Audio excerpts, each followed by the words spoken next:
నిత్య కళ్యాణం పచ్చ తోరణంగా విరాజిల్లుతున్న మురమళ్ళ శ్రీ భద్రకాళి సమేత శ్రీ వీరేశ్వర స్వామివారి ఆలయంలో కార్తీక మాసం ఆఖరి రోజు అమావాస్య మహాపర్వదినం పురస్కరించుకొని 2025 నవంబర్ 20వ తేదీ అనగా గురువారం సాయంత్రం 5:30 నుండి కార్తీక దీపోత్సవ మహోత్సవం అత్యంత వైభవోపేతంగా జరుగును.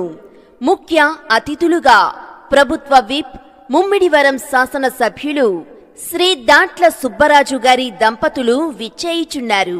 కావున భక్తులు, గ్రామస్తులు ఈ కార్తీక దీపోత్సవ మహోత్సవంలో పాల్గొని తరించవలసిందిగా కోరుచున్నాము. స్వామివారి సేవలో శ్రీ దాంట్ల రామకృష్ణంరాజు గారు, చైర్మన్ మరియు ధర్మకర్తల మండలి, మరియు వి సత్యనారాయణ గారు, అసిస్టెంట్ కమిషనర్, శ్రీ వీరేశ్వర స్వామివారి దేవస్థానం, మురమళ్ళ.